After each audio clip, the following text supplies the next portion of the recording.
Hi, this is a bonus Q&A episode. I try to go live every Thursday on the School for the Dogs Instagram account.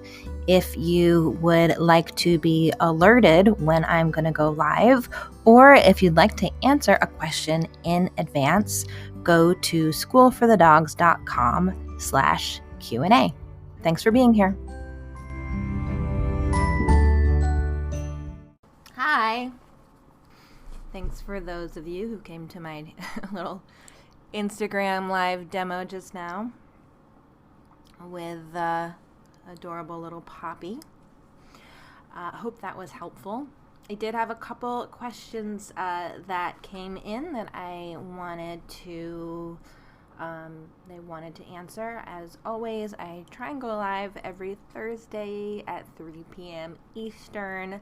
If you want to ask a question or want to be notified when I'm going live on Instagram, just go to schoolforthedogs.com/Q&A and you can submit a question or sign up to be notified. Oh, hi Duke. Nice to see you there. Okay, so this question comes from, I have two questions from user Jim EVF. First one is, do you recommend taking your dog to daycare to improve his social skills? And in a word, no. I don't.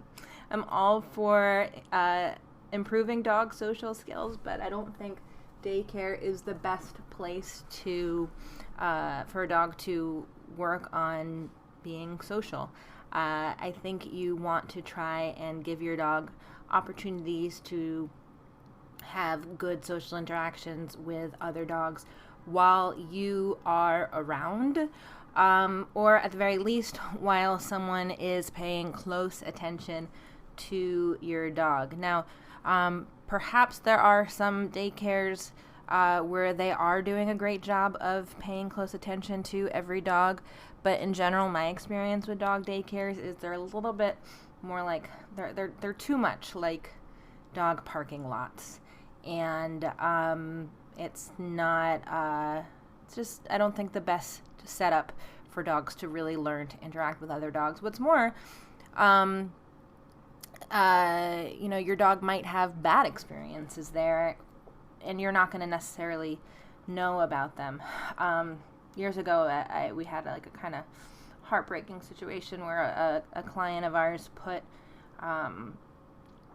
their dog in daycare because the dog had really severe separation anxiety. She had to go to work, and it was just what she had to do. And anxieties can sometimes be like switching seats on the Titanic. Like, okay, the separation anxiety more or less went away because the dog wasn't being left alone, but the dog developed a fear of Hispanic men in hooded sweatshirts. I know it's a very specific kind of fear, but my guess is there was a Hispanic man in a hooded sweatshirt at this dog daycare who didn't treat this dog well, or this dog made some sort of misaligned connection with this person, and now the dog owner had this new and very real fear to contend with. At School for the Dogs, we run drop-off day school, which is kind of like the ideal form of dog daycare, I think. There's a ratio of one trainer for every 3 dogs. Sometimes it's one trainer for 2 dogs, and it's a half day, and they work the whole time. They're doing training, they're working on their socialization skills, whether that's being introduced to new objects, sometimes going to new places, but also just playing with each other in a supervised way with professionals who are looking on and then reporting back to the owners about what's going on. So I know that, certainly that's kind of a luxury type of daycare, but it's what I think all daycare should ideally be. If you are trying to socialize your dog, during quarantine, see if you can find one other person that has a dog that can be your dog's friend. And you can either meet in each other's homes. You can find like a sort of, neutral, safe outdoor space, and try and develop a relationship, or have your dog develop a relationship with even just one other dog. I think that is the best kind of interactions for dogs are generally one-on-one. And just to plug our new app, our community app, which you can find in the App Store. You can get there also at schoolforthedogs.com/community. One reason we started the app was to try and help people find like-minded dog owners in their area with whom they can plan play dates in order to help improve their social skills.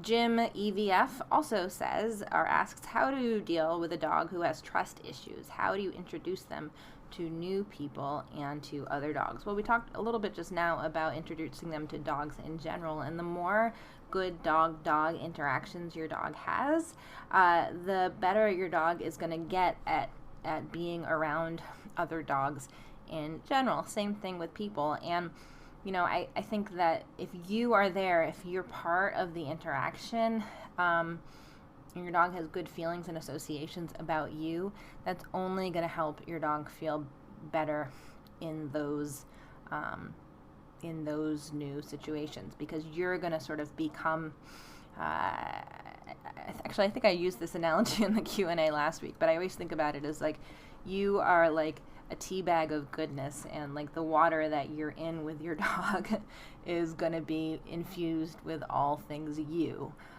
So that's one reason that I love reward-based training, because like even if you're not particularly good at it and all that happens is like you're just giving a lot of treats to your dog, well, you know what, your dog is still making good associations with you. Your dog is still like learning that the world that you bring your dog into is a good world. And why? Because your dog is there with you.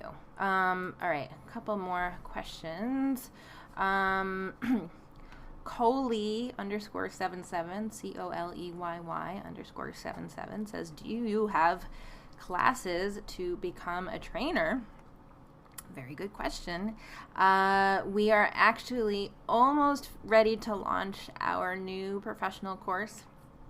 It's the Born to Behave online professional course. So keep up with what we're doing through our newsletter, through Instagram, Coley, so that we can let you know about it. I'm very excited about it. It's been an ongoing long-term group project that is finally coming to an end, and it's what's so cool is it's actually going to be free. It's all online. There are going to be several tiers, but the main tier, Coley's there. Hey, Coley.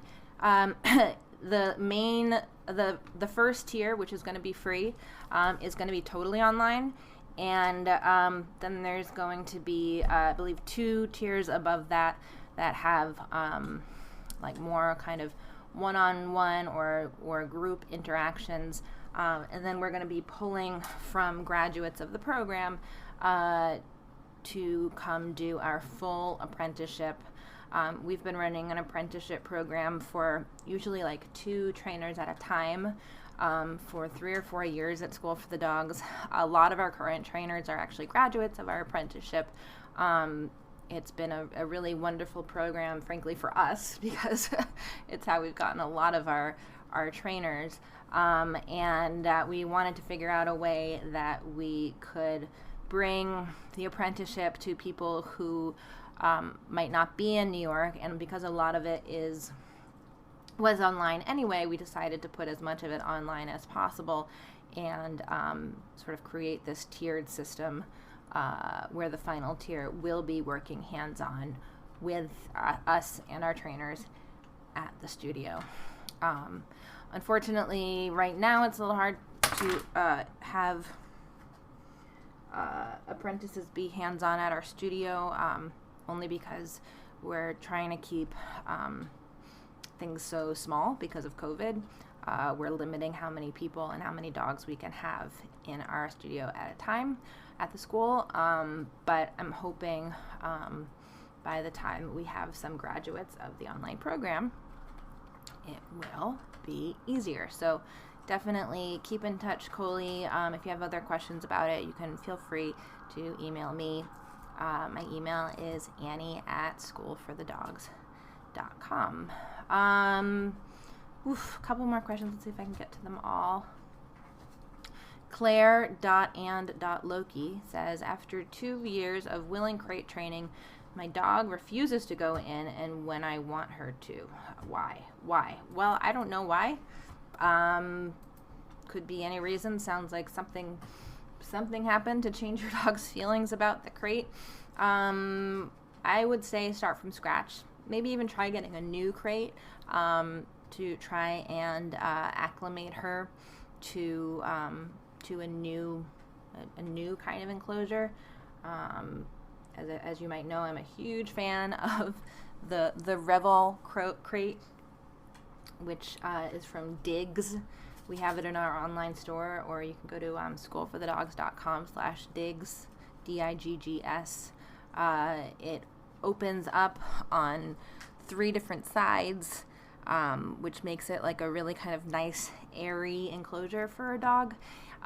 So that might be a way to kind of help her feel like she's enclosed, but not totally. Feed meals in the crate, give lots of treats in the crate, spend time with your dog while she's in the crate, do training with the dog in the crate. You know, that exercise I was just doing, teaching a snap with a sit, is something you could absolutely do with a dog in a crate. So see if you can start from scratch teaching your dog that that the crate is a good place to be. Oh, actually, another thing, I'll just show, I have it right here. Hi, dog cat. Thanks for being here. Hi, Gilby, love you. Just because I happen to have it like within arm's reach, I was going to show you this is a Groove, it's called. It's made by the people who make the Revel crate, the people at Diggs. And this one's a little bit dirty, but basically it's made to snap into the side of the Revel crate, although I think you could use it really in any crate. But you like smear peanut butter, cream cheese, or dog food or whatever here, and then just like put it into the crate. I've been using this with Poppy.